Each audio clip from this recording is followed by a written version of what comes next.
भंडाऱ्यामध्ये आमदारांच्या घरासमोर ओबीसी संघर्ष समितीचं ढोलबजाव आंदोलन। ओबीसींचा स्वतंत्र कॉलम करावा यासाठी भंडाऱ्यामध्ये 17व्या दिवसानंतरही साखळी उपोषण। मुसळधार पावसामुळे भांडूपमधील फुटपाथ हा खचला तर जीवितहानी नाही, दुचाकीचं मोठं नुकसान झालं। विलेज रोड परिसरातली घटनास्थळी महापालिकेच्या अधिकाऱ्यांची देखील पाहणी। साकीनाका या ठिकाणी खैराणी रोडवरील मॅनहॉल मृत्यू प्रकरणामध्ये चौकशी अहवालाची प्रतीक्षा कायम। दुर्घटनेला 15 दिवस उलटले, त्यानंतरही अहवाल गुलदस्त्यात। उघड्या मॅनहॉलमध्ये पडून एकाचा मृत्यू झालेला। मुंबईच्या मानखुर्द इमारत दुर्घटना प्रकरणात अटक बेकायदा, कंत्राटदाराचा जामीन कोर्टानं फेटाळला। मानखुर्दमध्ये 4 मजली बेकायदा इमारत कोसळून 6 जणांचा मृत्यू झालेला। यामध्ये कंत्राटदार अब्दुल इद्रिसला अटक देखील करण्यात आली। बनावट बियाणे या प्रकरणी आता 38 कंपन्यांविरोधात एफआयआर दाखल। पालकमंत्री बावनकुळेंच्या निर्देशानंतर अमरावतीमध्ये कारवाई, कंपन्यांवरती कठोर कारवाईचे देखील निर्देश। बुलढाण्याच्या संग्रामपूर तालुक्यातील निवाणा या ठिकाणी बोगस सोयाबीन बियाण्यांमुळे पीक उगवलेलंच नाही, शेतकऱ्यांवरती दुबार पेरणीचं संकट। 4 एकर शेतावरून शेतकऱ्यानं फिरवला रोटावेटर। टीव्ही 9 मराठीच्या बातमीचा मोठा इम्पॅक्ट। सातारा लोणंद या महामार्गावरील पुलाचे अखेर डांबरीकरण। आरळे ते वडूद जोडणाऱ्या कृष्णा नदीवरील पुलावरती प्रशासनाकडून पॅचवर्क। जोपर्यंत रस्त्याचं रुंदीकरण पूर्ण होत नाही तोपर्यंत अवजड वाहतूक बंद ठेवण्याची ग्रामस्थांची मागणी। रत्नागिरी जगबुडी नदीनं पुन्हा ओलांडली इशारा पातळी, तर खेड शहरावर तिसऱ्यांदा पुराचं संकट। मटण मच्छी मार्केट पाण्याखाली, सध्या नदी 5.70 मीटर पातळीवरून वाहतीये आणि पावसाचा जोर कायम राहिल्यास नदीची पातळी आणखी वाढण्याची देखील शक्यता। आणि यानंतर बातम्या वारी संदर्भातल्या। उपमुख्यमंत्री एकनाथ शिंदेंकडून पंढरपूरमध्ये जाऊन आढावा घेण्यात आला। आषाढी एकादशीच्या पार्श्वभूमीवरती संपूर्ण तयारीचा त्यांनी आढावा घेतला। आषाढी वारीच्या पार्श्वभूमीवर पालकमंत्री जयकुमार गोरेंची पंढरपूर मंदिर परिसर आणि दर्शन रांगेची बुलेटवरून पाहणी। भाविकांशी संवाद साधत स्वच्छता आणि सुविधांबाबत प्रशासनाला सूचना केल्या। दर्शन रांगेतील भाविकांना खिचडीचं वाटप देखील करण्यात आलं। आषाढी वारीच्या पार्श्वभूमीवर संत श्रेष्ठ श्री ज्ञानेश्वर महाराजांचा पालखी सोहळा सातारा जिल्ह्यातील बरड या ठिकाणी मुक्काम पूर्ण करून सोलापूर जिल्ह्यामध्ये दाखल। विठुरायाच्या भेटीची आस मनात घेऊन आळंदीहून निघालेल्या माऊलींच्या पालखीचं सोलापूर जिल्ह्याच्या वेशीवरील धर्मपुरी या ठिकाणी भक्तिभावानं स्वागत।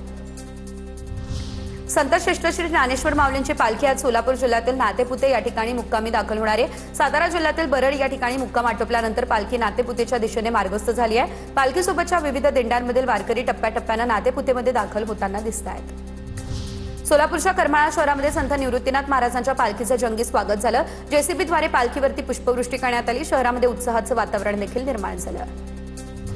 जगद्गुरू संत तुकाराम महाराजांच्या पालखी सोहळ्यानं आज इंदापूर येथून पुढील प्रवासाला भक्तिमय वातावरणात प्रस्थान केलं। विठ्ठल नामाच्या जयघोषानं आणि ज्ञानोबा तुकारामच्या अखंड गजरानं संपूर्ण इंदापूर नगरी दुमदुमून गेली। इंदापूर तालुक्यातील वडापुरी या ठिकाणी पालखीचा विसावा झाला। यावेळी संत तुकाराम महाराजांच्या पादुकांच्या दर्शनासाठी भाविकांनी मोठी गर्दी केलेली।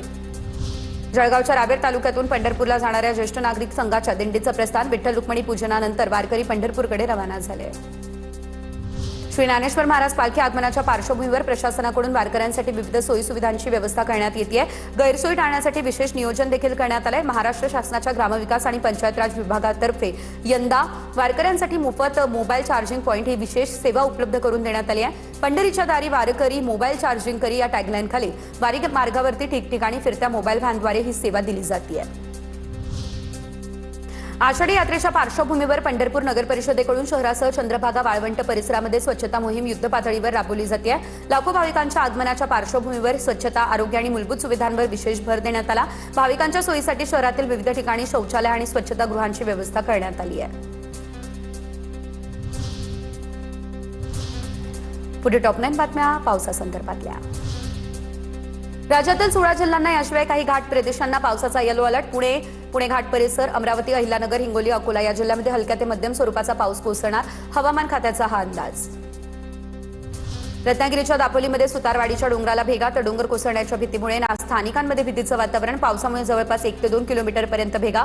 महसूल विभागाकडून नागरिकांना तात्काळ स्थलांतरित होण्याचे आदेश देण्यात आले। सिंधुदुर्गच्या पावशी गावामध्ये मुंबई गोवा महामार्गाला तडे। जिल्ह्यातील 66 महामार्गांची अशीच दुर्दशा। महामार्गांच्या कामावरती नागरिकांकडून प्रश्न उपस्थित। दरड कोसळल्यानं लोणावळा घाटातील रेल्वेची 3री मार्गिका अद्यापही बंद। 3ऱ्या मार्गिकेच्या दुरुस्तीचं काम अद्यापही सुरू। 24 जुलैपर्यंत अनेक लांब पल्ल्याच्या रेल्वेगाड्या रद्द। जळगावच्या अकलोद गावामध्ये 1.5 महिन्यापासून पाऊस नाही, त्यामुळे शेतकरी संकटात। कापूस, सोयाबीनसह पिकं करपू लागली आहे। पाऊस न झाल्यास दुबार पेरणीचं संकट निर्माण होण्याची भीती। नंदुरबार जिल्ह्यामध्ये आता पावसानं पाठ फिरवली, त्यामुळे शेती जगवण्यासाठी शेतकऱ्यांसमोर मोठं संकट. 1.5 महिना उलटला तरी समाधानकारक पाऊस नाही. शासनानं तात्काळ दुष्काळ जाहीर करावा, शेतकऱ्यांची ही मागणी.